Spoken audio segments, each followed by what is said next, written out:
छह होते हैं। कौन कौन से होते हैं? साइन, कॉस, टेन, कोसेक, सेक, कॉट। साइन, कॉस, टेन, आगे कोसेक, कॉसेक, सेक, सेक, कॉट। कॉट, ये होते हैं जी।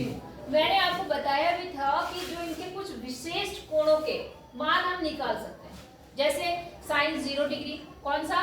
साइन जीरो के लिए सबकी वैल्यू निकालते हैं हम लोग, 30 के लिए निकालते हैं, 45 के लिए निकालते हैं, 60 के लिए निकालते हैं और 90 इनके लिए। मैंने आपको इसके निकालने के दो तरीके बताए थे, एक किताब में भी था आपका, मैंने कहा ये दोनों ही इजी है, पहले ये दोनों कर लो, ये बहुत अच्छा है। बात समझ में, यही बोला था ना मैंने आपको समझ में नहीं आता, पता नहीं कैसे बच्चों, रिवीजन नहीं करोगे तो कुछ नहीं होगा। समझ गए? आप सिर्फ एक बात समझो, पहले कुछ छोटी सी चीजें और समझ लो। साइन का जो उल्टा होता है वो कौन होता है? कॉसेक। और कॉस का उल्टा कौन होता है? और टेन का उल्टा कौन होता है? इतना तो पता है जी। एक छोटी सी बात और समझना कि जो ये होता है टेन, जरूरत पड़ने पर हम इसे साइन बटे क्या लिख सकते हैं? कॉस। और कॉट को क्या लिख सकते हैं? कॉसेक। कॉस बटे साइन, ये याद रखना। समझ गए? कौन किसका उल्टा होता है ये पता चल गया? साइन का उल्टा क्या होता है? कॉसेक। और कॉस का उल्टा क्या होता है? टेन का उल्टा कॉट। और टेन को हम साइन और कॉस के पदों में क्या लिख सकते हैं? साइन बटा कॉस और कॉस बटा साइन। कॉस बटा साइन किसको? कॉट को। समझ गए नहीं समझे? और टेन को साइन बटा कॉस। समझ गई थी बात? अब मैंने कहा अपना हाथ सामने रखो, जो ये सबसे छोटी उंगली से सबसे छोटा एंगल दो, कौन सा? जीरो। ये 0 है, ये क्या है? 0। इसको दो 30, इसको क्या दो? 45।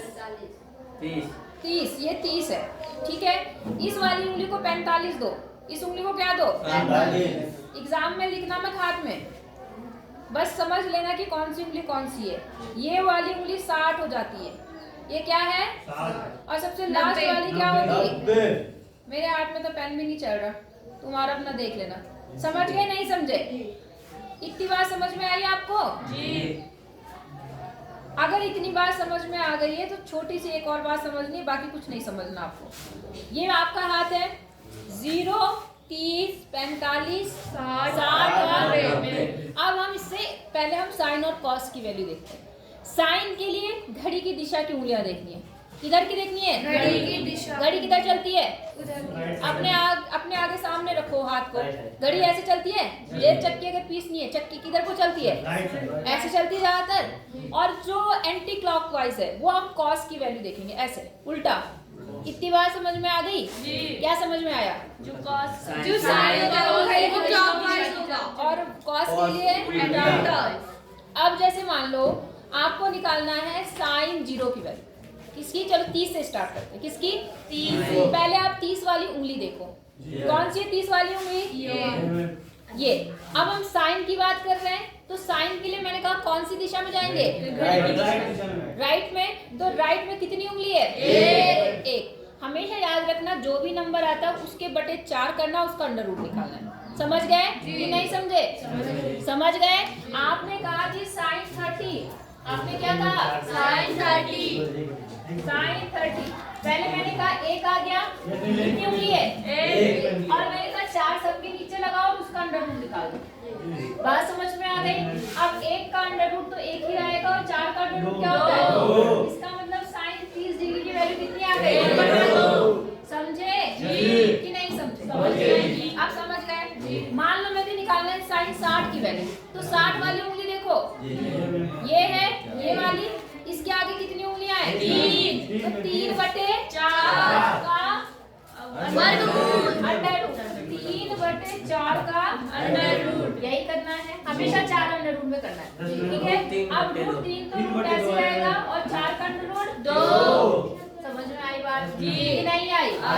पक्का? जी। अच्छा, तो मान लो आपको कॉसेक 30 की वैल्यू निकालनी है, किसकी? कॉसेक 30। कॉसेक किसका उल्टा होता है? साइन। तो हमें सबसे पहला फोकस किस पे करना है?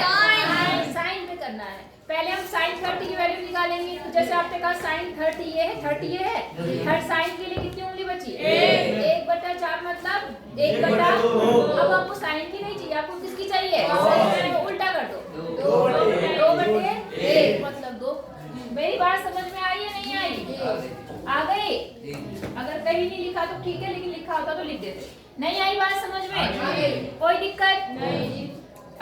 बात कर लेते हैं एक आधी। मान लो आपको cos 60 की वैल्यू निकालनी है। किसकी? cos 60। अब cos के लिए हमने 60 वाली उंगली तो ये अब की, और किस डायरेक्शन में जाना है? उल्टी डायरेक्शन में। कितनी उंगली है 60 की? 1/4। और इसका वर्गमूल निकालने पर 1/2। इसका मतलब cos 60 की वैल्यू कितनी आ गई? 1/2। बोलो बात समझ में आ गई कि नहीं? अगर आपको sec 30 की वैल्यू निकालनी होती है, sec 60 की वैल्यू, तो पहले cos निकालेंगे, उसका उल्टा कर देंगे। अब बात समझ में आई कि नहीं आई? साइन के लिए इधर, cos के लिए इधर, बस इतना करना और बटे 4 करके अंडर रूट निकालना है। समझ गए? अब आती है बात tan।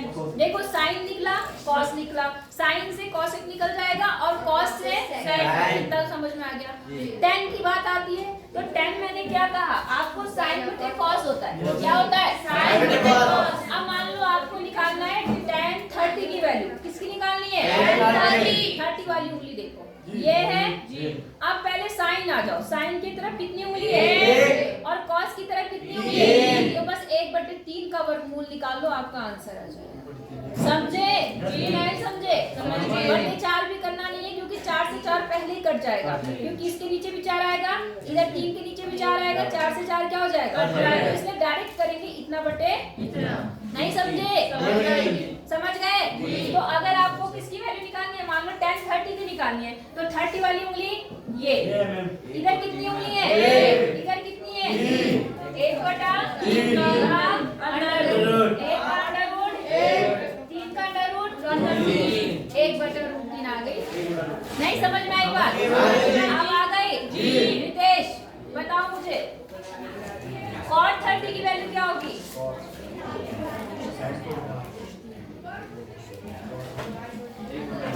है cot की, cot 30। हाँ 3/1 मतलब √3/1। वैसे भी आपको पता है कि tan किसका उल्टा होता है? यहाँ एंगल जब सेम है तो इसको आप डायरेक्ट उल्टा कर सकते हो, तो √3/1 मतलब √3। आप समझे कि नहीं समझे? क्या tan नहीं समझ में आया था? उस समय नहीं समझ में आया था? है? तो जब आओगे नहीं, पढ़ोगे नहीं तो कहाँ से समझ में आएगा? अब मुझे अब भी बता दो, कोई एक बच्चा है जिसको डाउट है ना? क्या नाम है इसका? रविंद्र। डाउट है कुछ? चल बता फिर। sin 45 की वैल्यू बता। हाँ शाबाश। हाँ उल्टा उल्टा बोला 2/4। लेकिन 2/4 नहीं, उस 2/4 का क्या करना है? आगे कट दिया है, इससे 2 ही 2 3 4। यहाँ पर कितना आ गया? 1/2। नहीं आई बात समझ? आ गई? तो पहली बात तो नंबर ऊपर बटे 4 होता है, 4 ऊपर नहीं होता। आई बात समझ में? साइन और कॉस में। बाकी उल्टा करेंगे तो आपको सब समझ में आ गया। आ गया? 6 पीरियड में दोबारा पूछूंगी मैं क्वेश्चन आंसर। अगर नहीं बता पाए सारी वैल्यूज तो पहले पिटाई हो। बात समझ में आ गई? ये डंडा संभाल के रखना यहाँ पर, इसीलिए मंगा रखा।